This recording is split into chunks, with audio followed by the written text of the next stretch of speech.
Mis padres dijeron que tenían trillizos, pero me mantuvieron en secreto en el sótano como cuarto hijo para repuestos. Durante 13 años vi a mis hermanas solo a través de cámaras. Cuando quisieron mi riñón, las tres me ayudaron a escapar y revelaron por la noche lo que nuestros padres realmente habían hecho. Mis padres le dijeron a todos que tenían trillizos. Yo era el cuarto, el niño de repuesto que mantuvieron escondido en caso de que algo les pasara a los otros. Viví en el sótano viendo las vidas de mis hermanos a través de cámaras de seguridad. Se escabullían por la noche para traerme comida y enseñarme lo que aprendían en la escuela. En nuestro 17º cumpleaños, cuando los otros recibieron pastel arriba, me trajeron una sola vela. Pide un deseo para salir, susurraron. Pero ¿cómo escapas cuando oficialmente no existes? El sótano se convirtió en todo mi mundo el día que llegamos a casa del hospital. Mientras mis hermanos recibieron certificados de nacimiento, yo recibí un cuarto de almacenamiento con un colchón. Mamá lo explicó simplemente. El seguro cubre 3 bebés. 4 nos arruinaría, pero te estamos manteniendo segura aquí abajo. Por si acaso. ¿Por si acaso? ¿Qué? No la entendía. Vi a mis hermanos crecer en un monitor parpadeante. Primeros pasos, primeras palabras, primer día de escuela. Estaban etiquetados en la pantalla. Luna, cámara 1. Ana, cámara 2. Carmen, cámara 3. Yo no tenía cámara. No tenía nombre. Mamá me llamaba repuesto cuando se acordaba de traer comida. Los papeles del seguro se guardaban en una caja junto a mi cama. Aprendí a leer con esos documentos. Cobertura máxima para nacimiento de trillizos, 2.8 millones de euros. Nacimiento de cuatrillizos, 50.000 euros total. Debajo de eso, otro papel que me hizo doler el estómago. Tipo de sangre raro o negativo. Donante universal. Probabilidad de compatibilidad perfecta entre hermanos idénticos, 100%. Mis hermanos me descubrieron por accidente cuando teníamos 5 años. Estaban jugando al escondite cuando Ana encontró la puerta del sótano. 3 caras idénticas me miraron a través de la rendija. ¿Eres nuestro fantasma?, susurró Luna. Esa noche regresaron. Todas las noches después también. Esperaban hasta que nuestros padres empezaran a roncar. Luego se escabullían con todo lo que podían robar de la cena. Carmen me enseñó a leer mejor. Ana me mostró matemáticas. Luna bajó sus dibujos y los pegó en mis paredes. ¿Por qué no vives arriba?, preguntaron. Porque soy la de emergencia, dije, repitiendo lo que me habían dicho. No entendían. Yo tampoco realmente. No hasta que Carmen se enfermó. Tenía 8 años cuando los doctores encontraron problemas con sus riñones. Vi en los monitores a nuestros padres caminar de un lado a otro en la sala. Tenemos opciones, dijo mamá. Éramos inteligentes. Estábamos preparados. Esa noche, mis hermanos no bajaron. Podía verlos en las pantallas, acurrucados en su habitación, llorando. A la mañana siguiente, papá vino al sótano con un kit médico. Solo algunas pruebas, dijo. Cosas estándar. La aguja dolió. Los viales de sangre se llenaron uno por uno. 6 de ellos. Luego revisó mis ojos, mis reflejos. Presionó mi estómago donde estaban mis riñones. Perfecta, murmuró. Absolutamente perfecta. Carmen mejoró con medicación. La puerta del sótano se cerró desde afuera después de eso. Mis hermanos empezaron a dejarme notas debajo de la puerta. Estamos tratando de encontrar una manera. No dejaremos que te lastimen. Eres nuestra hermana, no repuestos. Años pasaron en ese sótano. Hacía ejercicio para mantenerme saludable. Tenía que mantener los repuestos en buenas condiciones. Estudiaba con libros de texto viejos que mis hermanos contrabandeaban. Los vi ir a la escuela, hacer amigos y vivir vidas. Cada cumpleaños, 3 velas arriba, una vela abajo. El mismo deseo cada año. Cuando cumplimos 12 años, Ana se rompió el brazo tan mal que el hueso salió por la piel. En el monitor, vi a nuestros padres intercambiar miradas. La mano de papá fue a su bolsillo donde guardaba la llave del sótano. No, susurré a la habitación vacía. Por favor, no. Pero el brazo de Ana sanó bien. La llave se quedó en su bolsillo. La peor parte no era el aislamiento. No era comer sobras o dormir en concreto. Era ver a mis hermanas vivir sabiendo que existía solo como su respaldo. Su suministro médico ambulante. Un niño fantasma esperando a ser cosechado. Trataron de decirle a alguien una vez. Luna se quebró con una maestra sobre su otra hermana. La escuela llamó a nuestros padres. Esa noche, vi a mamá explicar sobre el cuatrillizo imaginario de Luna. Una respuesta de trauma por ser trilliza. Tan creativa, tan perturbada. Se recomendó terapia. La cerradura de mi puerta se actualizó a digital. En nuestro 17º cumpleaños, me senté en la oscuridad escuchando la fiesta de arriba. Risas, música, voces de niños que nunca conocería. Cuando llegó la medianoche, mis hermanas se escabulleron con un cupcake que habían escondido. Una vela parpadeaba en la oscuridad. Pide un deseo, dijeron. Lágrimas cayendo por 3 caras idénticas. Desea salir. Te vamos a ayudar. Te lo prometemos. Cerré los ojos. Soplé la vela. Deseé lo único que siempre había querido. Existir. Pero cuando llegó la mañana, todavía estaba en el sótano. Todavía viendo sus vidas a través de pantallas granuladas. Todavía el niño de emergencia. Los repuestos. El fantasma en el sótano que solo 3 personas en el mundo sabían que era real. Mamá bajó esa tarde con el kit médico otra vez. Más pruebas. Más viales de sangre. Solo verificando que todo funcione correctamente. Dijo. Nunca se puede estar demasiado preparado. Se detuvo en la puerta, mirándome. Sabes que eres amada, ¿verdad? Te mantuvimos. Podríamos haberte dado en adopción, pero te mantuvimos. Eso es amor. La puerta se cerró detrás de ella. La luz roja parpadeó. En ese momento, supe que tenía una decisión que tomar. Una que no solo cambiaría mi vida, sino las vidas de mis trillizos para siempre. La decisión se cristalizó en mi mente como hielo formándose en vidrio. No podía esperar a que mis hermanas me salvaran. No podía depender de deseos o esperanza. Si quería existir, tenía que hacerlo realidad yo misma. Empecé pequeño. Cada vez que mamá o papá bajaban para pruebas, memorizaba sus rutinas. Papá siempre revisaba su teléfono exactamente 3 veces durante cada visita. Mamá tarareaba la misma melodía mientras extraía sangre. Eran criaturas de hábito, y los hábitos podían ser explotados. Las cámaras de seguridad se convirtieron en mis maestras. Estudié a mis padres como un científico estudia ratas de laboratorio. Papá se iba al trabajo a las 7:43 cada mañana. Regresaba a las 18:17. Mamá hacía compras los martes. Tenía club de lectura los jueves. Peleaban por dinero el 15 de cada mes cuando llegaban las facturas. Mis hermanas notaron el cambio en mí primero. Durante sus visitas nocturnas, me encontraban haciendo flexiones abdominales corriendo en el lugar. Tenía que mantenerme fuerte, no solo como repuestos, sino como alguien que pudiera defenderse. Ana bajó un cuaderno escondido en su libro de matemáticas. Desarrollamos un código. Un golpe en las tuberías significaba padres desiertos. 2 golpes significaban significaba todo despejado. 3 significaba emergencia. El cuaderno se convirtió en nuestro documento de planificación, pasado de un lado a otro bajo la puerta. Dibujé diagramas de la casa de memoria y ángulos de cámara. Marqué puntos de salida, escondites, zonas ciegas donde las cámaras no podían ver. Mis hermanas llenaron detalles desde arriba. ¿Qué tablas del piso crujían? ¿Qué ventanas se abrían silenciosamente? ¿Dónde papá guardaba sus llaves? La primera prueba real llegó 3 semanas después. Carmen tenía una competencia de natación el sábado. Ambos padres asistirían, saliendo al mediodía, regresando a las 4:00. 4 horas de oportunidad. Había practicado forzar la cerradura digital con horquillas que mis hermanas habían contrabandeado. El mecanismo era simple una vez que lo entendías. Esa mañana, los vi irse en los monitores. Conté hasta 300 para asegurarme de que no habían olvidado nada. Entonces me puse a trabajar en la cerradura. Mis manos temblaron, pero la memoria muscular tomó el control. Clic, clic. La luz roja se volvió verde. La puerta se abrió por primera vez en 5 años sin un adulto presente. Las escaleras del sótano parecían imposiblemente altas. Las subí lentamente, piernas temblando por más que el esfuerzo. En la parte superior, otra puerta. Esta sin seguro. La empujé y entré a una cocina que solo había visto a través de pantallas. Todo estaba mal. Las proporciones, los colores, los olores. La vida real no coincidía con las imágenes granuladas a través de las cuales había vivido. Toqué la encimera, el refrigerador, una silla. Sólidos, reales. Prueba de que no estaba soñando. Quería explorar todo, pero el tiempo era limitado. Encontré el estudio de papá, registré su escritorio, papeles de seguro, registros médicos, estados de cuenta bancarios. Fotografié todo con una cámara digital vieja que Ana había contrabandeado meses antes. Evidencia, prueba de que existía. En el armario de mamá, encontré una caja etiquetada Recuerdos del bebé. 3 pulseras de hospital, 3 certificados de nacimiento, 3 huellas de pies. Nada para un cuarto hijo. Pero debajo, envuelto en papel de seda, una cuarta pulsera de hospital. Bebé niña de, misma fecha, misma hora más 3 minutos. Existía. Tenía prueba. La puerta del garaje retumbó. Habían regresado temprano. El pánico inundó mi sistema. Corrí, tomando las escaleras de 3 en 3, cerrando la puerta del sótano detrás de mí. La cerradura digital hizo clic justo cuando escuché la voz de mamá en la cocina. Mi corazón martilleaba mientras los veía en los monitores. Se movían a través de su rutina, ajenos, pero Carmen lo sabía. Durante la cena, seguía mirando hacia la puerta del sótano. Esa noche, me deslizó una nota. Regresaron temprano porque Ana los llamó. Dijo que se sentía enferma. Te compramos tiempo. Mis hermanas habían creado una distracción. Estaban aprendiendo a ser conspiradoras. En las siguientes semanas, refinamos nuestro sistema. Luna comenzó clases de arte los sábados, dándonos otra ventana. Ana se unió al club de debate después de la escuela. Carmen comenzó a hacer voluntariado en el hospital. Cada actividad significaba tiempo fuera de casa, oportunidades para que practicara existir. Aprendí a reiniciar la cerradura desde adentro, a moverme por la casa sin dejar rastros. Memoricé dónde pertenecía cada objeto, cómo se sentaba cada cojín. Me convertí en un fantasma que podía caminar a través de paredes sin molestar el polvo. Pero mamá se estaba volviendo sospechosa. Comenzó a bajar en horarios aleatorios, revisando mis signos vitales, haciendo preguntas extrañas. ¿Alguna vez piensas en irte?, preguntó un día mientras medía mi presión arterial. ¿Entiendes por qué eres especial? Mantuve mi cara en blanco. Di las respuestas que quería. Estoy segura aquí. Soy la de emergencia. Entiendo. Sonrió, pero sus ojos permanecieron preocupados. Esa noche, instaló una nueva cámara en mi habitación. Fingí no notarlo, pero la había visto esconder el monitor en el armario de su dormitorio. Hay algo profundamente inquietante sobre lo pragmático que es este niño de repuesto sobre su situación, como si hubieran normalizado ser mantenidos como órganos vivientes. La forma en que los padres enmarcan esto como amor mientras literalmente tratan a su cuarto hijo como corazones de repuesto me hace preguntarme qué tipo de lógica retorcida usan para justificarse este espectáculo de horror a sí mismos. Me estaba viendo dormir. Mis hermanas se volvieron más audaces en su rebelión. Comenzaron a hablar fuerte sobre su hermana imaginaria en la escuela, haciéndola tan presente en conversaciones que los maestros dejaron de corregirlas. Dibujaron imágenes de 4 niñas, escribieron historias sobre cuatrillizos, hicieron lo imposible de ignorar. La consejera escolar pidió otra reunión. Esta vez fueron las 3. Se sentaron en esas sillas de plástico y contaron la misma historia. Una hermana en el sótano, padres que mentían, una niña que existía solo como repuestos. El informe de la consejera lo etiquetó como delirio compartido y vinculación traumática. Se recomendó terapia familiar. Mis padres se negaron. Dijeron que lo manejarían en casa. El manejo vino en forma de separación. Luna se mudó al cuarto de huéspedes. A Ana y Carmen se les prohibió pasar tiempo juntas sin supervisión. Divide y vencerás. Pero habían subestimado el vínculo entre almas idénticas. Nos adaptamos. Los mensajes se volvieron más elaborados, escondidos en lugares cada vez más creativos. Luna dejaba mensajes en su arte. Ana codificaba planes en tareas de matemáticas. Carmen usaba su voluntariado en el hospital para investigar leyes de donación de órganos. Imprimía información en una computadora de biblioteca. Estudié cada documento que traía. Aprendí sobre consentimiento, sobre autonomía corporal, sobre derechos que supuestamente no tenía. El conocimiento se convirtió en otra forma de fuerza, otra herramienta en mi arsenal. Las cámaras me mostraban todo. El negocio de papá estaba luchando. El club de lectura de mamá era en realidad un club de vino. Peleaban más, bebían más, me revisaban más. La presión se estaba acumulando en la casa como vapor en una olla sellada. Entonces Ana se enfermó. No enfermo de brazo roto, realmente enferma. Fiebre que no se rompía, articulaciones que se hinchaban como globos. Los monitores los mostraron llevándola al hospital a las 3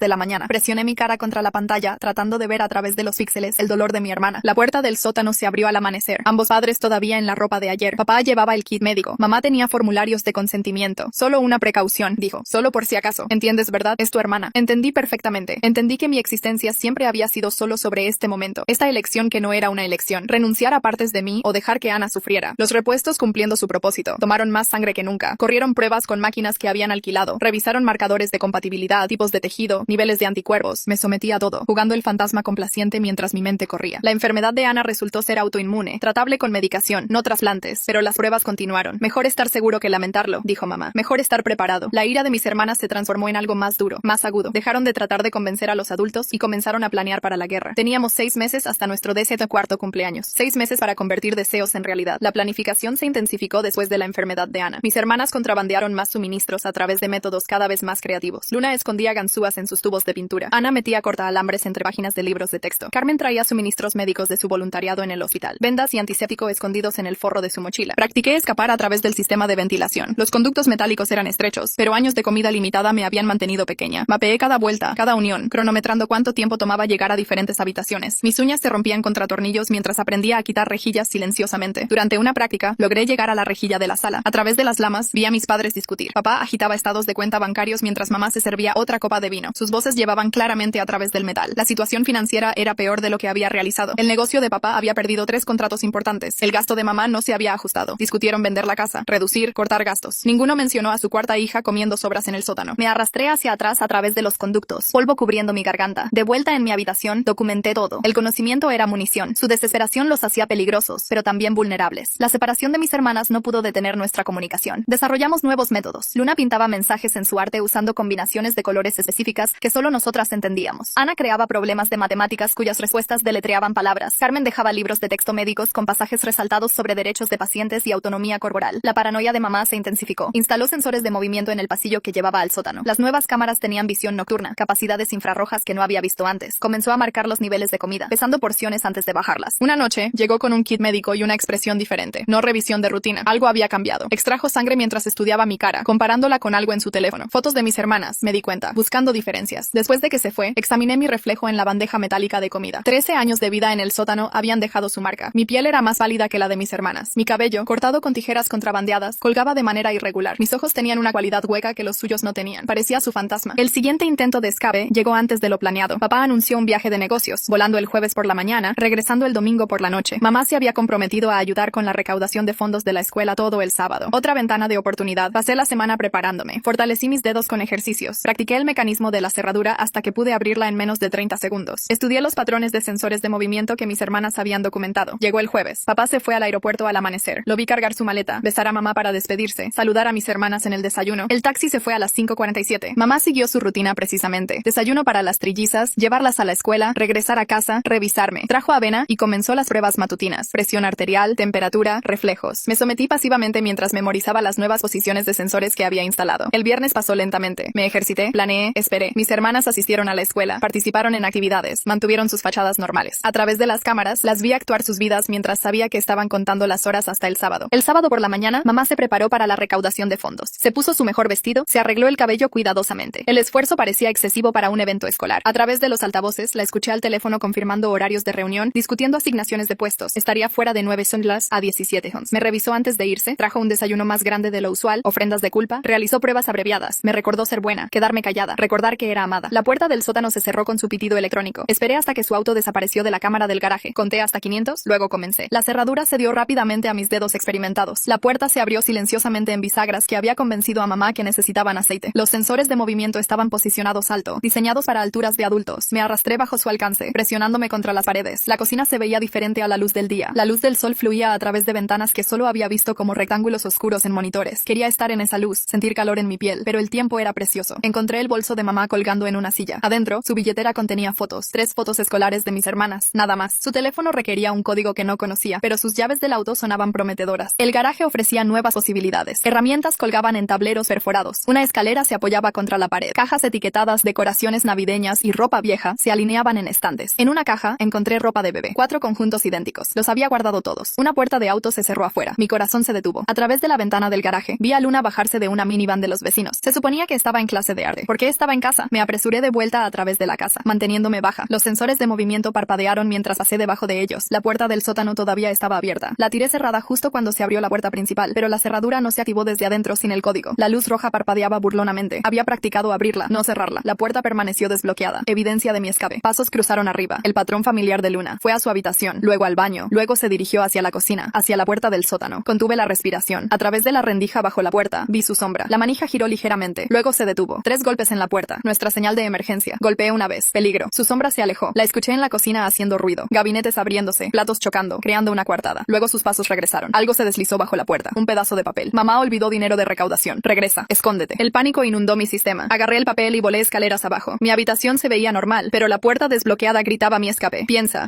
La rejilla de ventilación colgaba suelta de mis sesiones de práctica. La arranqué completamente abierta y me metí adentro, tirándola cerrada detrás de mí. Bordes metálicos cortaron mis hombros mientras me forcé más profundo en el conducto. El auto de mamá entró al garaje 2 minutos después. Sus tacones hicieron clic en el piso de la cocina. Se detuvieron en la puerta del sótano. La manija giró. A través de la rejilla la vi entrar a mi habitación. Su cara se puso pálida. Giró, revisando esquinas, mirando bajo el colchón, corrió de vuelta arriba. La escuché correr a través de la casa. Puertas cerrándose. Su voz gritando los nombres de mis hermanas. Regresó al sótano con su teléfono. Llamó a papá. Las habilidades detectivescas de mamá necesitan trabajo si recién ahora está notando la ropa de bebé para 4 niños que coincide con la hermana imaginaria que sus hijas siguen mencionando en la escuela. Pista bastante grande ahí mismo. Sus palabras llegaron en fragmentos. La cerradura. Se fue. ¿Cómo la encontró? Entonces notó la rejilla de ventilación ligeramente torcida. No del todo al ras. Sus ojos siguieron el trabajo de conductos a través del techo. Agarró una silla. Se subió a ella. Presionó su cara contra la rejilla. Nuestros ojos se encontraron a través de las lamas metálicas. El tiempo se congeló. Ninguna de nosotras se movió. Entonces mamá sonrió. No su sonrisa practicada usual. Algo más frío. Dejó la silla en su lugar y subió. Escuché herramientas traqueteando en el garaje. Regresó con un taladro y soportes metálicos. Metódicamente, comenzó a asegurar cada rejilla en el sótano, taladrando soportes sobre cada apertura, atrapándome en las paredes. Horas pasaron en la tumba metálica. Mis hombros se acalambraron. Mi respiración se volvió superficial. El polvo cubrió mi garganta. A través de pequeñas grietas vi a mamá trabajar. Tarareaba mientras taladraba. La misma melodía que tarareaba durante extracciones de sangre. Cuando terminó, se paró en el centro de mi habitación y habló al techo. Su voz se llevó a través de los conductos. Explicó cómo siempre había sabido que este día llegaría, cómo se había preparado. Los soportes eran temporales, solo hasta que papá regresara a casa. Entonces me extraerían correctamente, de manera segura, sin daño a la mercancía. Dejó botellas de agua y barras energéticas en mi colchón. Un gesto de bondad, lo llamó. Prueba de amor. Luego subió a esperar. A través de los conductos, escuché a mis hermanas regresar de sus actividades. Conversación normal. No hay pista del drama abajo. Mamá sirvió la cena, ayudó con la tarea, las acostó. La madre perfecta para sus hijos visibles. Cayó la noche. El metal se volvió frío. Mi cuerpo gritaba por la posición confinada. Pero esperé, escuché, planeé. Alrededor de medianoche, llegó un rasguño suave desde arriba. Metal sobre metal. Uno de los soportes se aflojó. Una rejilla se levantó. Apareció la cara de Carmen. Lágrimas corriendo. Se estiró hacia abajo. Me tiró hacia arriba a través de la apertura en el cuarto de lavado. Mis piernas se doblaron. Alfileres y agujas dispararon a través de cada extremidad. Carmen me mantuvo de pie. Me guió al baño. Me vi en el espejo, cubierta de polvo, sangrando por cortes metálicos, viéndome más fantasma que niña. Me ayudó a limpiarme mientras susurraba urgentemente. Ana estaba haciendo guardia. Luna había creado una distracción antes, fingiendo estar enferma para que mamá la revisara en lugar del sótano. Habían robado herramientas del garaje, trabajado en turnos para liberarme, pero no podíamos irnos. Mamá había activado el sistema de seguridad. Todas las puertas y ventanas estaban armadas. El código había sido cambiado. Todas estábamos atrapadas hasta la mañana. Carmen me llevó a su habitación. Ana y Luna esperaban, caras pálidas de miedo y determinación. Nos acurrucamos juntas, 4 niñas idénticas planeando en susurros. Me mostraron lo que habían reunido. Dinero ahorrado de mesadas, una mochila con suministros, números de teléfono para servicios de emergencia. El plan era simple. Cuando mamá abriera la puerta en la mañana, correríamos, las 4 juntas, ir a la casa de los vecinos, pedir ayuda, probar que existía. Pero los planes rara vez sobreviven al primer contacto con la realidad. Mamá no esperó a la mañana. A las 3